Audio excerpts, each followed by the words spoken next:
Iriarte afirmaba que lo ocurrido en Cataluña clarifica totalmente la posición estatal. ¿Qué opciones ves tú, Ander? Sí, yo creo que es un poquito la clave, lo que comentaba ayer Mayalen. Dicho de otro modo, yo creo que la propuesta de Lehendakari ciertamente extemporánea, como si nada estuviera ocurriendo, como si nada hubiera ocurrido en los últimos años, como si nada hubiera ocurrido en las últimas décadas en el Reino de España. Son 37 años de pacto estatutario, 37 incumplimientos. También podemos recordar qué pasó con el proyecto de estatus político de Ibarretxe o con el cepillado del estatut. Iñaki lo comentaba bien, un proyecto confederal parte de asumir o de reconocer que la soberanía reside en las partes y es evidente y se está viendo ahora mismo en Cataluña cómo el régimen está reaccionando, cómo el régimen está enseñando sus afilados colmillos, precisamente por un ejercicio práctico de soberanía, que es lo que se está planteando por parte de la sociedad civil, la mayoría de la sociedad civil catalana y por parte de sus instituciones.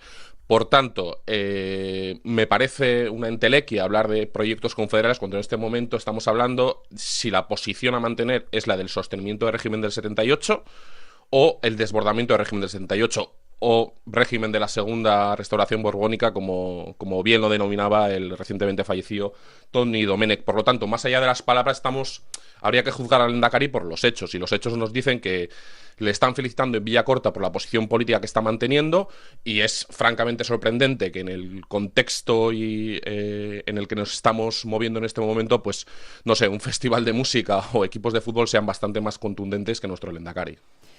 Bueno, Ander, la misma pregunta. ¿Qué queda de franquismo a día de hoy?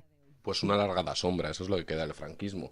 Yo creo que el juicio sobre el franquismo no se debe limitar exclusivamente a valorar quién está o deja de estar en la jefatura del Estado. Bueno, aunque tenemos que subrayar, o hay que subrayar también que la jefatura de Estado hubo una transición ordenada, ¿no? Ordenada y dirigida desde el propio franquismo.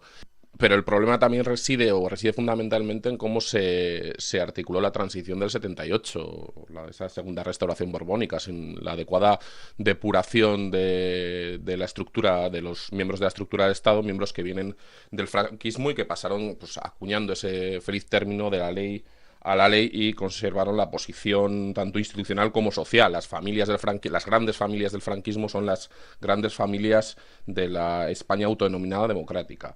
Incidiendo en una cuestión que comentaba Andeca, es evidente que hay un problema también de franquismo sociológico o dicho de otro modo, hay un problema de cultura o de escasa cultura democrática y política en el Reino de España.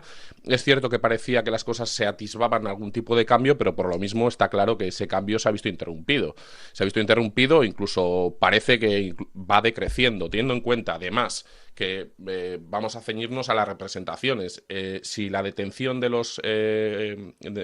las personas responsables de la organización de la consulta en Cataluña son encarceladas, y ese encarcelamiento, esas medidas absolutamente represivas, son apoyadas por el 70% de la representación en el Congreso de los Diputados, pues es francamente preocupante, y es un buen diagnóstico, una buena toma de temperatura de cómo están las opciones de cambio en el Reino de España. Estamos un poco haciendo futurología, pero bueno, ¿qué puede pasar? Sí, bueno, futurología, o teniendo en cuenta que en unas semanas vamos a ver qué es lo que ocurre con el recorrido y con la apuesta que la sociedad civil catalana está haciendo por la soberanía, por la democracia y por la defensa de los derechos civiles. Más que futurología, decía, es presentismo, y bueno, pues acojo ese optimismo antropológico de Andeca, y le respondo sobre las posibilidades de cambio y cómo se va abriendo siempre según él, o sea, asentando esa cultura democrática, el 70% de la representación, pero no sus bases son las que podrían responder en otros términos que no fueran exclusivamente los de la represión. Y es que cogiendo que ha mencionado, tomando o teniendo en cuenta que ha mencionado precisamente la asamblea de electos que ha reunido Podemos para articular una respuesta alternativa a la que está dando el régimen, pues recordarle simple y llanamente que la Diputación de Aragón, gobernada por el Partido Socialista, que es parte del 70%, ha tratado de prohibir que esa reunión se celebrara. Por lo tanto, soy muy escéptico para con las posibilidades de cambio. Y sobre la cuestión que estábamos hablando en este punto, que es la activación de más sectores populares, pues simple y llanamente lo que estamos viendo es que el régimen está